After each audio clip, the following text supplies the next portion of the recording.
बिस्मिल्लाहिर्रहमानिर्रहीम अस्सलाम वालेकुम। आज मैं आप लोगों को जो रेसिपी सिखाने जा रही हूँ ये वेजिटेबल मसाला राइस की है।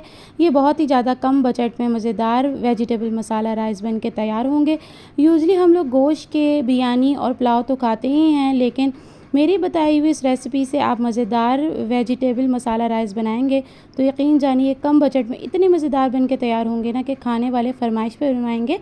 और आप मेरी वीडियो को बिल्कुल स्किप नहीं कीजिएगा। मैं आपको तमाम टिप्स शेयर करूंगी कि मज़ेदार वेजिटेबल मसाला राइस किस तरह से बन के तैयार होते हैं। 1 kg जो है वो राइस ले लिए थे मैंने। राइस जो है वो लो कॉस्ट लिए थे, बहुत ज़्यादा महंगे वाले नहीं थे, नॉर्मल जो हम लोग बॉईल करते हैं वो राइस लिए थे, बिरयानी वाले नहीं थे। इसको जो है चुन के मैंने तकरीबन आधे घंटे के लिए भिगा कर रख दिया था। आधे घंटे के बाद मैं इसको बॉईल करूँगी। पतीली के अंदर सॉल्ट डाल के मैंने राइस बॉईल कर लिए थे, वो मैंने आपके साथ शेयर नहीं किया क्योंकि बॉयल राइस करना तो सबको ही आते हैं। अब मैंने एक कढ़ाई के अंदर ऑयल डाला और इसके अंदर 3 जवे लहसुन के जूलियन कट करके वो मैंने डाल दिए थे। जब ऑयल गर्म हो गया था तो इसमें मैंने जो है वो अपने लहसुन के जवे डाल लिए थे और उसको गोल्डन ब्राउन कर लिया था। इसके बाद मैंने 2 जो है वो गाजरें ले ली थी और उसको जूलियन कट में कट कर लिया था।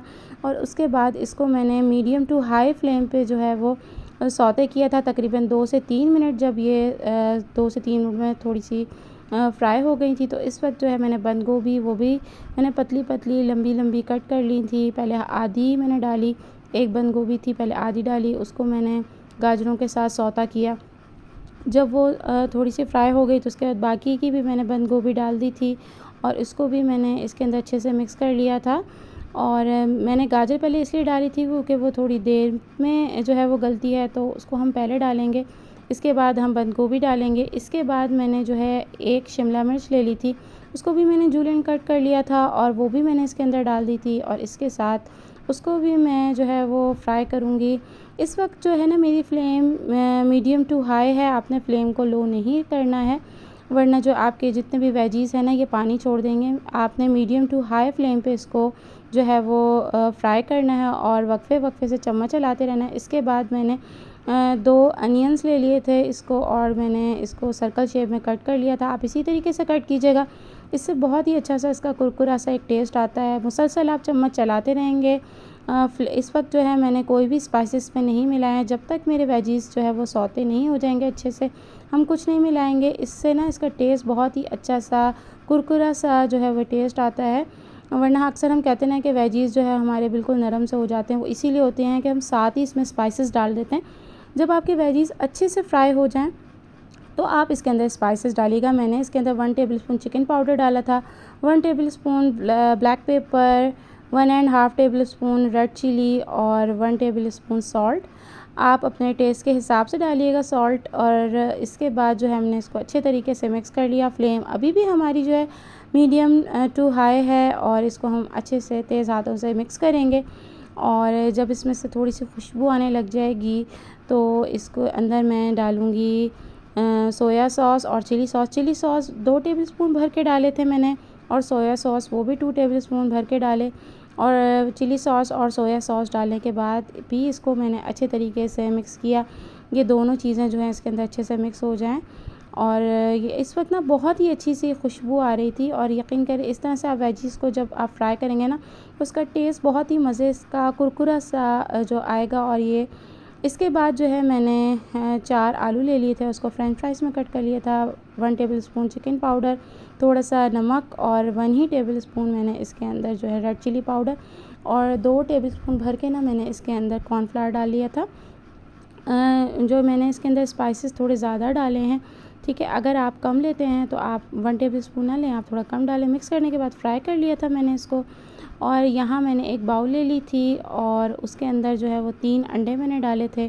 पहले मैंने एक अंडा तोड़ा, आप उसके बाद दूसरा और तीसरा, तीनों अंडे तोड़ने के बाद इसको मैंने अच्छे से जो है फॉक की मदद से बीट कर लिया था। इसके बाद इसके अंदर मैं डालूँगी थोड़ा सा नमक और हाफ़ टेबल स्पून इसके अंदर रेड चिली पाउडर और हाफ़ टी स्पून मैंने इसके अंदर डाला था ब्लैक पेपर। और इसको अच्छे तरीके से जो है मैंने मिक्स कर लिया था। और इसके अंदर ना थोड़ा सा मैं फूड कलर डालूँगी, ठीक है। इससे ना थोड़ा सा अच्छा सा कलर आ जाएगा हमारे एग में। और इसको मिक्स करने के बाद जो है हम इसको फ्राई करेंगे। अब मैंने कढ़ाई के अंदर थोड़ा सा ऑयल डाल लिया था। ऑयल डालने के बाद जितना भी मेरा एग का पेस्ट था सारा मैंने कढ़ाई के अंदर पोर कर लिया। तेल अच्छा सा गर्म था, इसके अंदर अंडे को जल्दी से मिक्स किया, तो ये जनाब हमारा एग जो है वो रेडी हो गया। अच्छा, ये ना टोटली ऑप्शनल है, अगर आप चाहें तो एग डालें, चाहे ना डालें, ठीक है। तो इससे टेस्ट थोड़ा सा अच्छा हो जाता है। ये जो मैंने राइस बॉईल किए हुए थे, इसके ऊपर जो है ना मैंने अपने तमाम वेजीज़ को पोर कर दिया था। अच्छा, जो मेरे राइस थे ना, ये सारे मैंने पतीली में नहीं डाले, आधे डाले और आधे मैंने अभी रख दिए। हम जो है ना लेयर में इसके अंदर वेजीज़ डालेंगे। अच्छा, वेजीज़ डालने के बाद इसके ऊपर जो है मैंने फ्रेंच फ्राइज़ जो फ्राई किए थे वो इसके ऊपर अच्छे से फैला दूँगी। और फ्रेंच फ्राइज़ के बाद हमारी सेकंड लेयर फ्रेंच फ्राइज़ की थी और थर्ड लेयर में इसके ऊपर जो है वो अंडे की लगाऊंगी। और ये मैं इसके ऊपर अंडा भी जो है डाल दूँगी। और मैंने आपको बताया था ये टोटली ऑप्शनल है, आप चाहें तो डालें, चाहे ना डालें। बस इससे टेस्ट थोड़ा अच्छा हो जाएगा, अगर नहीं डालेंगे तो कोई फ़र्क नहीं पड़ेगा टेस्ट में।